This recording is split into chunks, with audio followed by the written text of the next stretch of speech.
Shalom desde Sião, aqui é Miguel Nikolaevski do Notícias de Israel, Café Torá, e eu estou novamente no Jordão, na região de Kars El-Yehud, que quer dizer a fortaleza do judeu. Era aqui nesta região, um pouco mais para dentro, onde o rio Jordão passava há cerca de 2000 anos atrás, mas esse é sem dúvida o lugar mais próximo da onde aconteciam os batismos, onde aconteceu também a travessia do Rio Jordão pelo povo de Israel e também a travessia de Elias e Eliseu e o retorno de Eliseu. E hoje eu não vou falar tanto sobre a geografia, sobre a história, a arqueologia, nada disso. Hoje eu quero tentar, juntamente com vocês, responder uma questão que está sempre aí com uma interrogação, e é: por que Jesus? Qual o real motivo pelo qual Jesus vem ao Jordão e se batiza? Afinal de contas, nós sabemos que Jesus, segundo a fé messiânica e cristã, não pecou. E o batismo que João estava realizando aqui no Jordão era o batismo do arrependimento. Hoje eu quero, juntamente com você e com as Escrituras, tentar desvendar o real motivo pelo qual Jesus veio aqui há 2000 anos atrás e disse as palavras que nós vamos ler hoje. Então, como referência, eu vou abrir aqui em Mateus capítulo 3, versículos 13 a 17. E eu vou ler em hebraico e vou ler em português para vocês, para que não haja dúvida de que o texto é praticamente o mesmo. Diz assim: אז הגיע ישוע מן הגליל לירדן ובא אל יוחנן להטביל אצלו. אלא שיוחנן ניסה להניאו מכך, ואמרו, אני צריך להתאבל אצלך, ואתה בא אליי? השיב לו ישוע ואמר, הנח לזה כעת, כי כך ראוי שנקיים את הצדק כולו. ויוחנן הניח לו. ישוע נטבל ועלה מיד מן המים, אותה עת נפתחו השמיים, והוא ראה את רוח אלוהים יורדת כיונה, ובאה עליו. והנה קול מן השמיים אומר, זה בני אהובי אשר בו חפצתי. Em português está: por este tempo Jesus foi da Galileia para o Rio Jordão, a fim de que João o batizasse. João, porém, quis convencê-lo a mudar de ideia, dizendo, eu é que preciso ser batizado por você, e é você que vem a mim? Mas Jesus respondeu, deixe por enquanto, porque assim vos convém cumprir toda a justiça. Então ele concordou. Depois de batizado, Jesus logo saiu da água, e eis que os céus se abriram, e ele viu o Espírito de Deus descendo como pomba, vindo sobre ele. E eis que uma voz do céu dizia, este é o meu Filho amado, em quem me agrado. Aparentemente, se utilizarmos somente esse texto, nós entenderemos que se tratava talvez de batismo de arrependimento, mas como pode ser batismo de arrependimento se estamos falando do Messias? E para provar isso, o próprio João testifica que Jesus não precisa de batismo. Ele diz, eu é que preciso ser batizado por você, mas você vem a mim. Então Jesus fala, convém que se cumpra toda a justiça. E eu tentei por muitos anos tentar entender isso, o que significa cumprir toda a justiça. Então fui buscar a orientação do Espírito de Deus e a orientação da Palavra de Deus para revelar qual o real sentido desta passagem. E para isso, eu quero trazer um slide agora para vocês, onde vocês talvez consigam entender junto comigo o mistério desse batismo de Jesus, o Filho de Deus que era puro, mas que decidiu se batizar nas águas do Jordão, conforme ele mesmo disse, para cumprir toda a justiça. Êxodo 14, 21, 22, 23, 27, 28 e 29 diz, então Moisés estendeu a sua mão sobre o mar, e o Senhor fez retirar o mar por um vento forte oriental toda aquela noite. E o mar tornou-se em seco, e as águas foram partidas, e os filhos de Israel entraram pelo meio do mar em seco, e as águas foram-lhes como um muro à sua direita e à sua esquerda. E os egípcios os seguiram e entraram atrás deles, todos os cavalos de Faraó, os seus carros e os seus cavaleiros, até o meio do mar. Então Moisés estendeu a sua mão sobre o mar, e o mar retornou a sua força ao amanhecer, e os egípcios, ao fugirem, foram de encontro a ele, e o Senhor derrubou os egípcios no meio do mar. Porque as águas, tornando, cobriram os carros e os cavaleiros de todo o exército de Faraó, que os havia perseguido no mar. Nenhum deles ficou, mas os filhos de Israel foram pelo meio do mar seco, e as águas foram-lhe como um muro, à sua mão direita e à sua esquerda.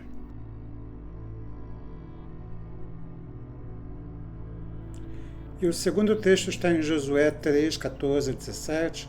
E aconteceu que, partindo o povo das suas tendas para passar o Jordão, levavam os sacerdotes a arca da aliança adiante do povo. E quando os que levavam a arca chegaram ao Jordão, e aos seus pés se molharam na beira das águas, porque o Jordão transbordava sobre todas as suas ribanceiras todos os dias da ceifa. Pararam-se as águas que vinham de cima, levantaram-se num montão, muito longe da cidade de Adão, que está ao lado de Zaretã, e as que desciam do mar das Campinas, que é o mar salgado, foram de todos separadas. Então passou o povo em frente a Jericó. Porém os sacerdotes que levavam a arca da aliança do Senhor pararam firmes em seco no meio do Jordão, e todo Israel passou a seco, até que o povo acabou de passar o Jordão. Bem, no primeiro texto que mostro para vocês, está falando sobre a saída do povo do Egito. O povo sai do Egito e passa pelas águas do Mar Vermelho, cujo objetivo é mostrar que agora eles estão deixando o cativeiro e seguindo rumo à jornada para a Terra Prometida. Este aparentemente batismo, ou seja, a passagem por lugar da morte, por dentro da onde ficavam as águas que poderiam afogá-los, não significa que eles herdaram ou já estão exercendo a função para a qual Deus os chamou. Significa, sim, o começo de um processo longo de preparação. O povo passa 40 anos no deserto e é provado no deserto. Esse primeiro sinal de imersão, de purificação e de preparo do povo é apenas o ponto de partida onde o povo deveria passar um deserto, um período árduo, um período de tentação, de provação, de lutas, de fome, de sede, um período de rebeldia, de rebelião, onde o povo muitas vezes cai em pecado, depois se arrepende, e Deus perdoa, e Deus tem misericórdia. Mas nesse processo longo existe muita dor, muita morte, muito sofrimento. O segundo texto que eu mostro para vocês fala sobre a passagem do povo aqui, no Jordão. Notem que isso acontece depois de 40 anos que o povo passou pelo Mar Vermelho. Levou 40 anos para o povo ser espremido, provado no fogo, lapidado. Boa parte do povo já não existe mais. Agora o povo chega às margens do Jordão e precisa cruzar as águas do Jordão. Claro, um povo inteiro, com tudo que ele tinha, não podia passar dentro da água. Então o Senhor abre a água, mas a passagem pelo Jordão significa algo. E ainda não significa, obviamente, a herança espiritual, a herança eterna, a salvação, mas significa que o povo agora está entrando para a Terra Prometida para exercer uma função. E esta função é um ministério, é um serviço que o povo faz. O povo agora tem que estar focado na conquista da Terra Santa. Não quer dizer que o povo não vai falhar, que ele não vai pecar, que ele não vai se arrepender, mas sim, agora o povo está, de certa forma, preparado para exercer a função como povo. Notem que somente com a entrada na Terra Santa é que o povo é chamado de povo diante do Monte Ebal e diante do Monte Gerizim, durante os sacrifícios ali, diante do altar que Josué levanta, veja o que está escrito: neste dia vocês se tornam um povo. Havia uma promessa, a promessa de Abraão. Havia uma movimentação, a movimentação de Moisés. Havia a jornada de promessa para chegar à Terra Santa. Mas o povo ainda não estava naquele ministério para o qual Deus o chamou. E o ministério que Deus chamou o povo de Israel não era somente para conquistar, pisar a Terra Santa e conquistar cada um dos seus centímetros, mas também era um ministério de sacerdócio. Ou seja, o povo de Israel passa a exercer um sacerdócio entre as nações. É claro que haviam os sacerdotes, os levitas, mas o povo como todo, conforme a gente pode ler em muitos salmos, foi chamado para proclamar diante das nações o nome do Deus de Israel.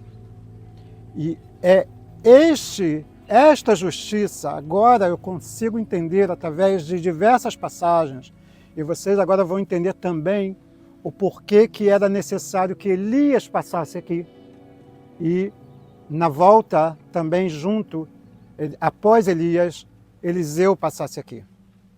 Ora, Elias e Eliseu precisavam cumprir também a justiça. Eles precisavam também passar por um processo. E é por isso que Eliseu passa aqui. Afinal de contas, Eliseu também já servia a Deus, através do apoio que ele dava a Elias. Mas agora, com o subir ao céu de Elias, que agora vai exercer uma outra função, talvez como uma das duas testemunhas, mas a gente sabe que Elias aparece no ministério de Jesus junto com Moisés, vai exercer uma outra função. Agora, Eliseu, quando volta, ele passa de novo pelas águas do Jordão. Não é para se purificar, afinal de contas ele já tinha passado antes. É para que se cumprisse a justiça, onde um ministério sai de cena e outro ministério entra em cena.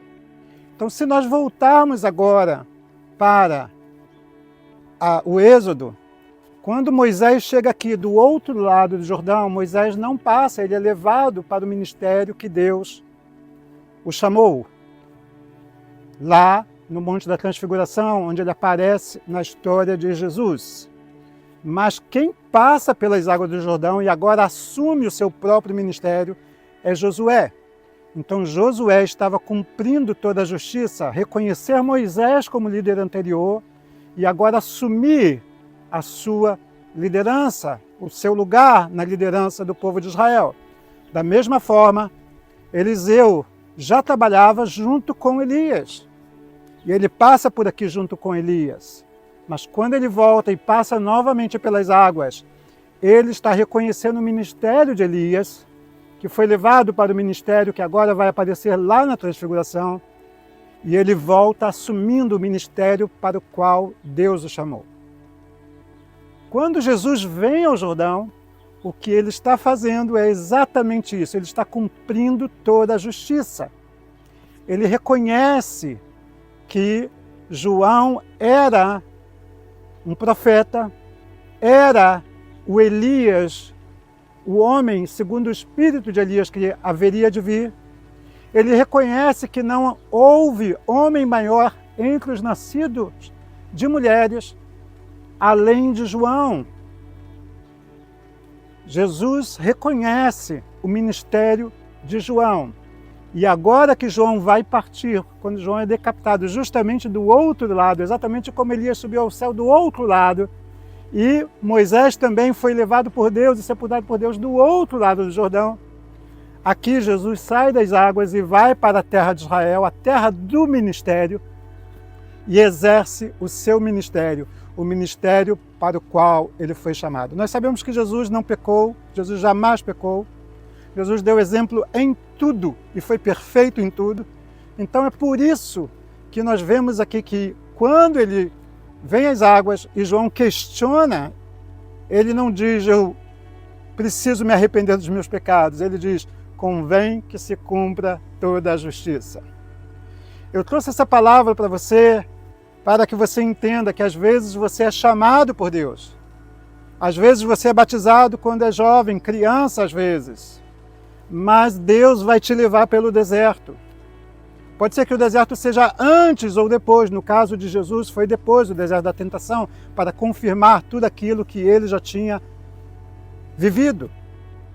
Ou pode ser que o deserto seja antes, como o povo de Israel que passou por todo o deserto, e Josué passou por todo o deserto, então ele entra na terra prometida para cumprir o ministério dele. Não importa quando é que vai ser o deserto, se antes da sua conversão ou depois da sua conversão.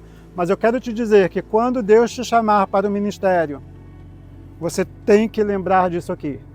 Mesmo que você não desça as águas, não queira se batizar novamente, não queira sinalizar de que você está cumprindo toda a justiça, entenda que é necessário que você morra para o deserto, é necessário que você morra para as aflições, para as tristezas, para a dor, para o luto, para a carne, para tudo que você viveu até agora.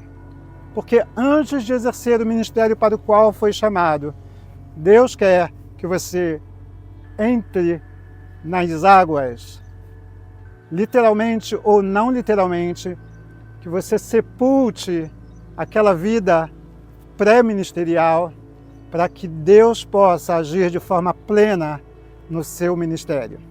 Então, se você nunca entregou sua vida para Jesus, nunca entregou sua vida para Yeshua, essa é uma oportunidade para você sinalizar, eu quero seguir os teus passos. Mas se você já entregou e viveu a vida toda sendo provado, sendo testado no deserto, eu quero dizer uma coisa para você, Deus tem um propósito maior para você, que é te levar ao centro da vontade dele, ao ministério que ele tem para a sua vida.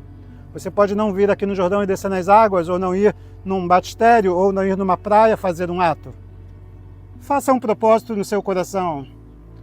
Olhe para a sua vida espiritual. Deixe tudo que se passou na sua vida espiritual, emocional, material, para trás.